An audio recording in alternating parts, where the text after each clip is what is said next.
Aepyornis Island by H. G. Wells. The man with the scarred face leant over the table and looked at my bundle. "Orchids?" he asked. "A few," I said. "Cypripediums," he said. "Chiefly," said I. "Anything new?" "I thought not. I did these islands 27 years ago. If you find anything new here, well, it's brand new. I didn't leave much. I'm not a collector," said I. "I was young then," he went on. "Lord, how I used to fly round." He seemed to take my measure. "I was in the East Indies 2 years and in Brazil 7. Then I went to Madagascar. I know a few explorers by name," I said, anticipating a yarn. "Whom did you collect for?" "Dawson's. I wonder if you've heard the name of Butcher ever?" Butcher? The name seemed vaguely present in my memory. Then I recalled Butcher versus Dawson. "Why," said I, "you are the man who sued them for 4 years' salary. Got cast away on a desert island." "Your servant," said the man with the scar, bowing. "Funny case, wasn't it?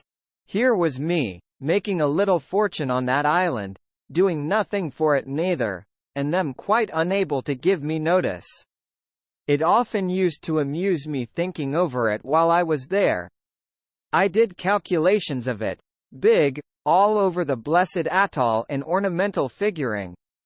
"How did it happen?" said I. "I don't rightly remember the case." "Well, you've heard of the Aepyornis?" "Rather. Andrews was telling me of a new species he was working on only a month or so ago. Just before I sailed. They've got a thigh bone, it seems, nearly a yard long.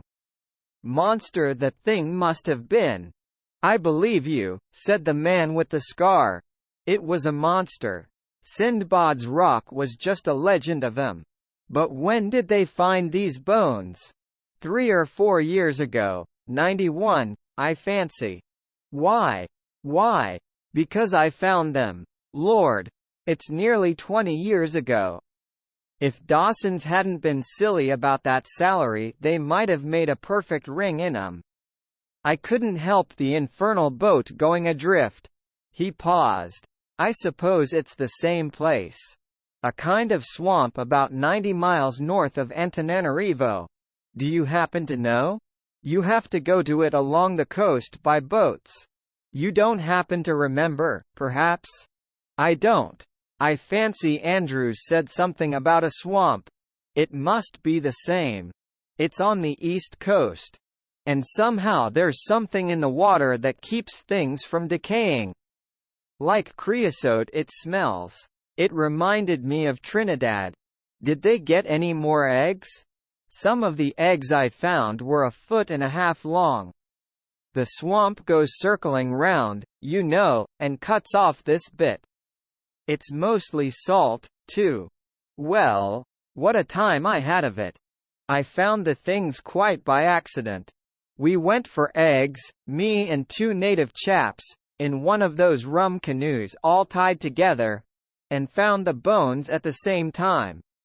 We had a tent and provisions for 4 days, and we pitched on one of the firmer places. To think of it brings that old tarry smell back even now. It's funny work. You go probing into the mud with iron rods, you know. Usually the egg gets smashed. I wonder how long it is since these Aepyornises really lived. The missionaries say the natives have legends about when they were alive, but I never heard any such stories myself. But certainly those eggs we got were as fresh as if they had been new laid. Fresh? Carrying them down to the boat, one of my chaps dropped one on a rock and it smashed. How I lammed into the beggar! But sweet it was, as if it was new laid, not even smelly, and its mother dead these 400 years, perhaps. Said a centipede had bit him. However, I'm getting off the straight with the story. It had taken us all day to dig into the slush and gets these eggs out unbroken, and we were all covered with beastly black mud, and naturally I was cross. As far as I knew, they were the only eggs that have ever been got out, not even cracked. I went afterwards to see the ones at the Natural History Museum in London. All of them were cracked and just stuck together like a mosaic, and bits missing. Mine were perfect, and I meant to blow them when I got back. Naturally, I was annoyed at the silly duffer dropping 3 hours' work just on account of a centipede. I hit him about rather. The man with the scar took out a clay pipe. I placed my pouch before him. He filled up absent-mindedly. "How about the others? Did you get those home?" "I don't remember. That's the queer part of the story. I had 3 others. Perfectly fresh eggs. Well, we put 'em in the boat, and then I went up to the tent to make some coffee, leaving my 2 heathens down on the beach, the one fooling about with his sting and the other helping him. It never occurred to me that the beggar would take advantage of the peculiar position I was in to pick a quarrel. But I suppose the centipede poison and the kicking I had given him had upset the one. He was always a cantankerous sort, and he persuaded the other. I remember I was sitting and smoking and boiling up the water over a spirit lamp business I used to take on these expeditions. Incidentally, I was admiring the swamp under the sunset. All black and blood red it was, in streaks, a beautiful sight.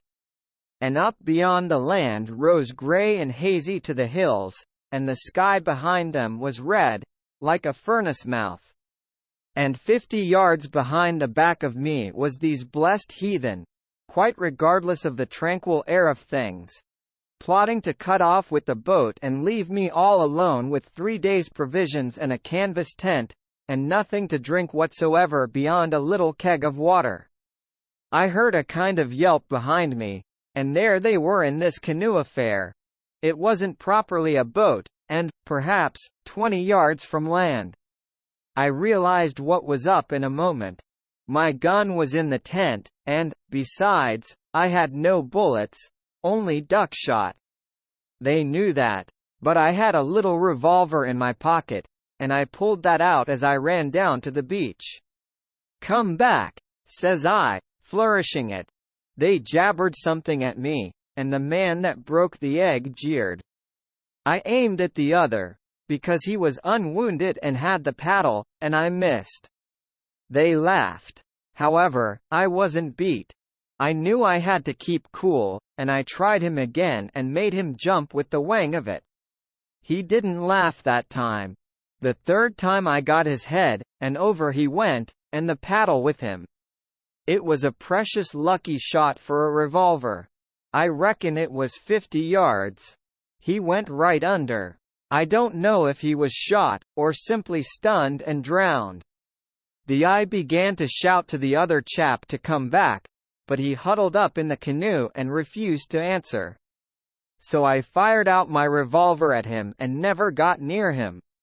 I felt a precious fool, I can tell you. There I was on this rotten black beach, flat swamp all behind me, and the flat sea, cold after the sun set, and just this black canoe drifting steadily out to sea. I tell you, I damned Dawsons and Jamraches and museums and all the rest of it just to rights. I bawled to this N, to come back, until my voice went up into a scream. There was nothing for it but to swim after him and take my luck with the sharks. So I opened my clasp knife and put it in my mouth, and took off my clothes and waded in. As soon as I was in the water I lost sight of the canoe, but I aimed, as I judged, to head it off. I hoped the man in it was too bad to navigate it, and that it would keep on drifting in the same direction. Presently it came up over the horizon again to the south-westward about. The afterglow of sunset was well over now and the dim of night creeping up. The stars were coming through the blue. I swum like a champion, though my legs and arms were soon aching. However, I came up to him by the time the stars were fairly out. As it got darker, I began to see all manner of glowing things in the water. Phosphorescence, you know. At times it made me giddy. I hardly knew which was stars and which was phosphorescence, and whether I was swimming on my head or my heels. The canoe was as black as sin, and the ripple under the bows like liquid fire. I was naturally chary of clambering up into it. I was anxious to see what he was up to first. He seemed to be lying cuddled up in a lump in the bows, and the stern was all out of water. The thing kept turning round slowly as it drifted. Kind of waltzing, don't you know? I went to the stern and pulled it down, expecting him to wake up. Then I began to clamber in with my knife in my hand, and ready for a rush. But he never stirred. So there I sat in the stern of the little canoe, drifting away over the calm phosphorescent sea and with all the host of the stars above me, waiting for something to happen. After a long time I called him by name, but he never answered. I was too tired to take any risks by going along to him. So we sat there. I fancy I dozed once or twice. When the dawn came, I saw he was as dead as a doornail and all puffed up and purple. My 3 eggs and the bones were lying in the middle of the canoe, and the keg of water and some coffee and biscuits wrapped in a Cape Argus by his feet, and a tin of methylated spirit underneath him. There was no paddle, nor, in fact, anything except the spirit tin that I could use as one. So I settled to drift until I was picked up. I held an inquest on him, brought in a verdict against some snake, scorpion, or centipede unknown, and sent him overboard. After that I had a drink of water and a few biscuits, and took a look round. I suppose a man low down as I was don't see very far. Leastways, Madagascar was clean out of sight, and any trace of land at all. I saw a sail going southwestward. Looked like a schooner, but her hull never came up. Presently the sun got high in the sky and began to beat down upon me. Lord! It pretty near made my brains boil. I tried dipping my head in the sea, but after a while my eye fell on the Cape Argus, and I lay down flat in the canoe and spread this over me. Wonderful things, these newspapers. I never read one thoroughly before, but it's odd what you get up to when you're alone, as I was. I suppose I read that blessed old Cape Argus 20 times. The pitch in the canoe simply reeked with the heat and rose up into big blisters. I drifted 10 days, said the man with the scar. It's a little thing in the telling, isn't it? Every day was like the last. Except in the morning and the evening, I never kept a lookout even. The blaze was so infernal. I didn't see a sail after the first 3 days, and those I saw took no notice of me. About the 6th night a ship went by scarcely half a mile away from me, with all its lights ablaze and its ports open, looking like a big firefly. There was music aboard. I stood up and shouted and screamed at it. The second day I broached one of the Aepyornis eggs, scraped the shell away at the end bit by bit, and tried it, and I was glad to find it was good enough to eat. A bit flavory, not bad, I mean, but with something of the taste of a duck's egg.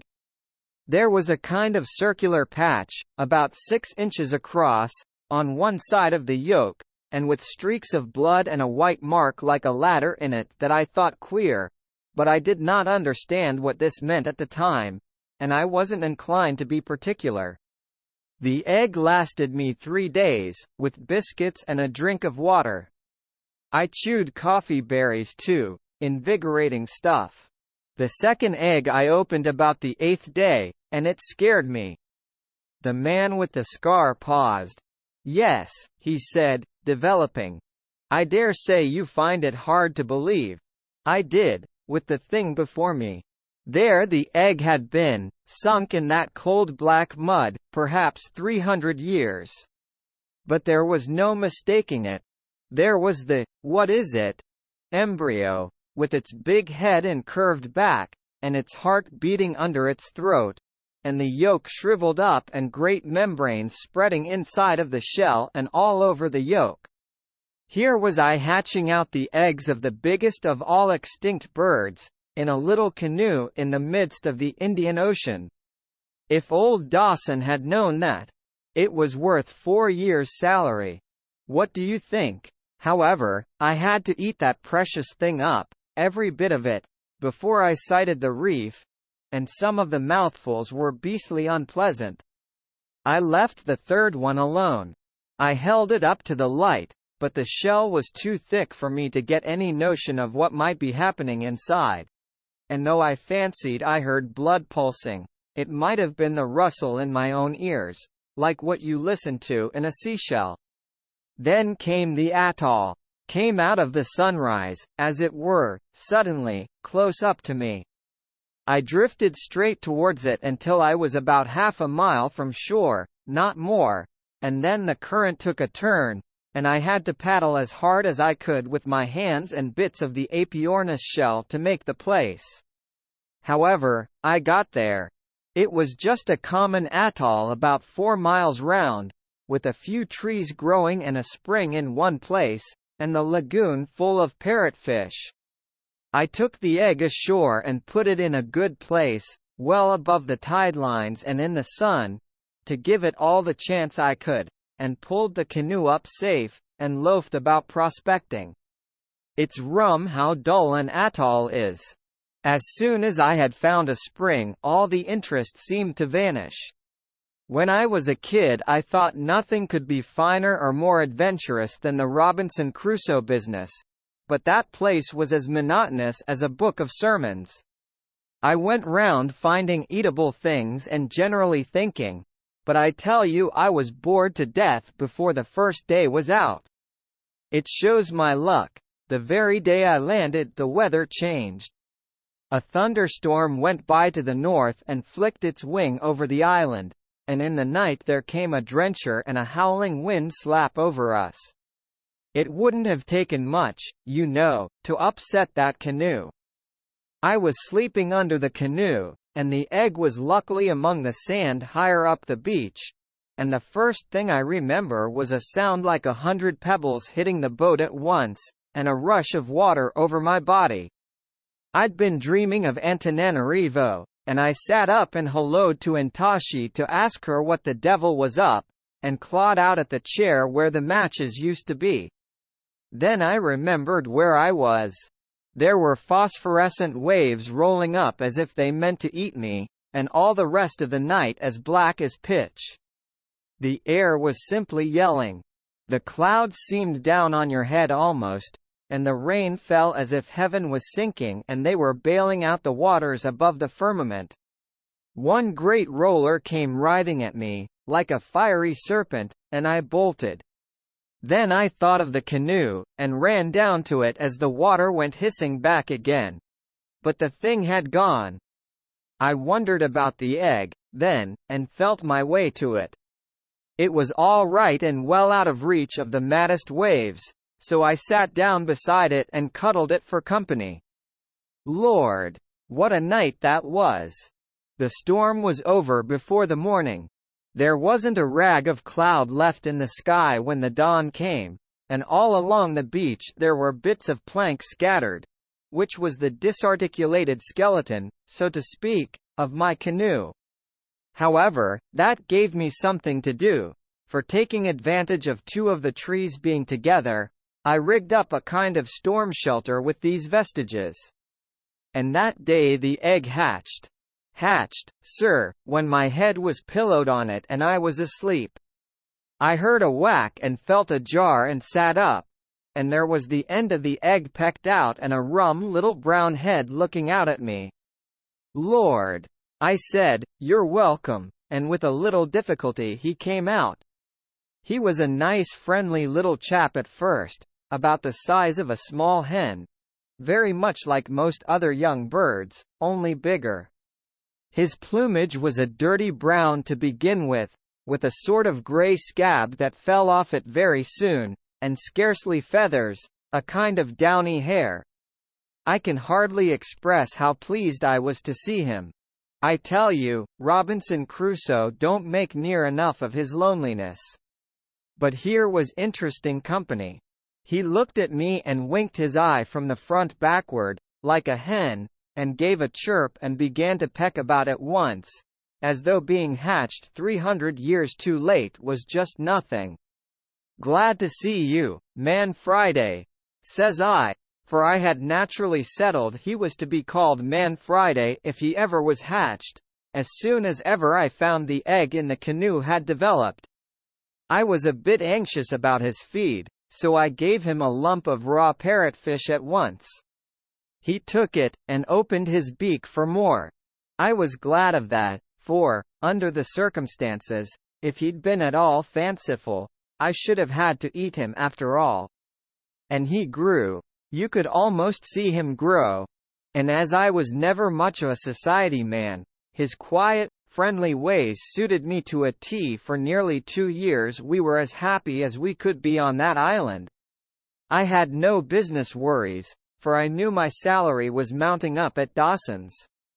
We would see a sail now and then, but nothing ever came near us.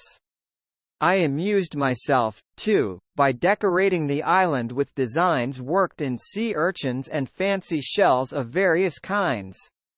I put Aepyornis Island all around the place very nearly, in big letters, like what you see done with coloured stones at railway stations in the old country, and mathematical calculations and drawings of various sorts. And I used to lie watching the blessed bird stalking round and growing, and think how I could make a living out of him by showing him about if I ever got taken off. After his first molt he began to get handsome, with a crest and a blue wattle, and a lot of green feathers at the behind of him. And then I used to puzzle whether Dawson's had any right to claim him or not. Stormy weather and in the rainy season we lay snug under the shelter I had made out of the old canoe, and I used to tell him lies about my friends at home. And after a storm we would go round the island together to see if there was any drift. It was a kind of idyll, you might say. If only I had had some tobacco it would have been simply just like heaven. It was about the end of the second year our little paradise went wrong. Friday was then about 14 feet high to the bill of him, with a big, broad head like the end of a pickaxe, and 2 huge brown eyes with yellow rims, set together like a man's, not out of sight of each other like a hen's. His plumage was fine, none of the half-mourning style of your ostrich, more like a cassowary as far as colour and texture go. And then it was he began to cock his comb at me and give himself airs, and show signs of a nasty temper. At last came a time when my fishing had been rather unlucky, and he began to hang about me in a queer, meditative way. I thought he might have been eating sea cucumbers or something, but it was really just discontent on his part. I was hungry, too, and when at last I landed a fish I wanted it for myself. Tempers were short that morning on both sides. He pecked at it and grabbed it, and I gave him a whack on the head to make him leave go. And at that he went for me. Lord! He gave me this in the face. The man indicated his scar. Then he kicked me. It was like a cart horse. I got up, and, seeing he hadn't finished, I started off full tilt with my arms doubled up over my face. But he ran on those gawky legs of his faster than a racehorse, and kept landing out at me with sledgehammer kicks and bringing his pickaxe down on the back of my head. I made for the lagoon, and went in up to my neck. He stopped at the water, for he hated getting his feet wet, and began to make a shindy, something like a peacock's, only hoarser. He started strutting up and down the beach. I'll admit I felt small to see this blessed fossil lording it there. And my head and face were all bleeding, and, well, my body just one jelly of bruises. I decided to swim across the lagoon and leave him alone for a bit, until the affair blew over. I shinned up the tallest palm tree, and sat there thinking of it all. I don't suppose I ever felt so hurt by anything before or since. It was the brutal ingratitude of the creature. I'd been more than a brother to him. A great gawky, out-of-date bird. And me a human being, heir of the ages and all that. I thought after a time he'd begin to see things in that light himself, and feel a little sorry for his behavior. I thought if I was to catch some nice little bits of fish, perhaps, and go to him presently in a casual kind of way, and offer them to him, he might do the sensible thing. It took me some time to learn how unforgiving and cantankerous an extinct bird can be. Malice! I won't tell you all the little devices I tried to get that bird round again. I simply can't. It makes my cheek burn with shame even now to think of the snubs and buffets I had from this infernal curiosity. I tried violence. I chucked lumps of coral at him from a safe distance, but he only swallowed them. I shied my open knife at him and almost lost it, though it was too big for him to swallow. I tried starving him out and struck fishing, but he took to picking along the beach at low water after worms, and rubbed along on that. Half my time I spent up to my neck in the lagoon, and the rest up the palm trees. One of them was scarcely high enough, and when he caught me up it he had a regular bank holiday with the calves of my legs. It got unbearable. I don't know if you have ever tried sleeping up a palm tree. It gave me the most horrible nightmares. Think of the shame of it, too. Here was this extinct animal mooning about my island like a sulky duke, and me not allowed to rest the sole of my foot on the place. I used to cry with weariness and vexation.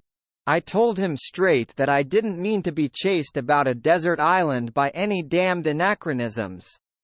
I told him to go and peck a navigator of his own age. But he only snapped his beak at me. Great ugly bird, all legs and neck. I shouldn't like to say how long that went on altogether. I'd have killed him sooner if I'd known how. However, I hit on a way of settling him at last. It is a South American dodge. I joined all my fishing lines together with stems of seaweed and things, and made a stoutish string, perhaps 12 yards in length or more, and I fastened 2 lumps of coral rock to the ends of this. It took me some time to do, because every now and then I had to go into the lagoon or up a tree as the fancy took me.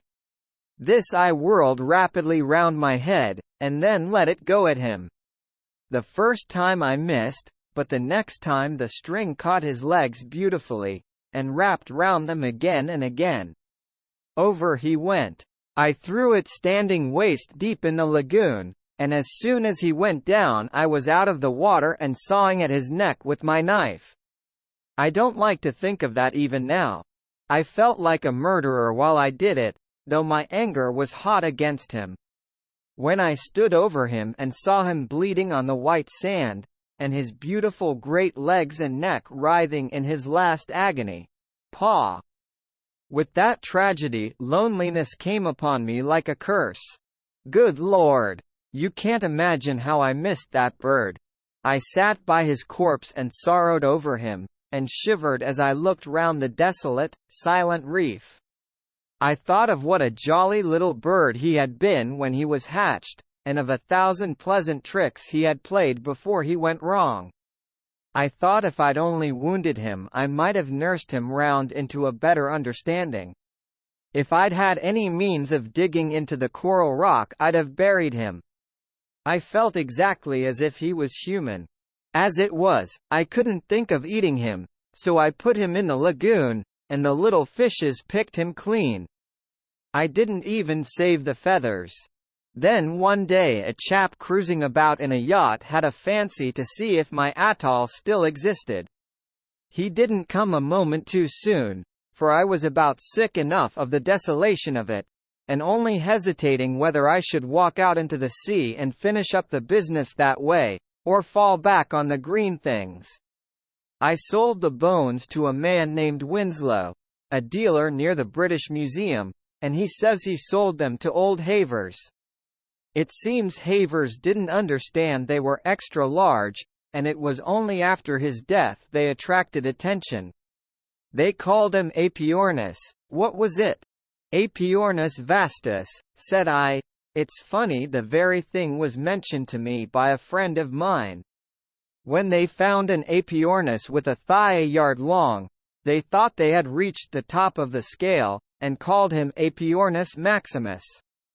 Then someone turned up another thigh bone 4 feet 6 or more, and that they called Aepyornis titan. Then your vastus was found after old Havers died, in his collection, and then a vastissimus turned up. Winslow was telling me as much, said the man with the scar. If they get any more Aepyornises, he reckons some scientific swell will go and burst a blood vessel. But it was a queer thing to happen to a man. Wasn't it, altogether? End. Subscribe to my channel to receive notifications of new audiobooks. If you liked the material, you can give it a thumbs up.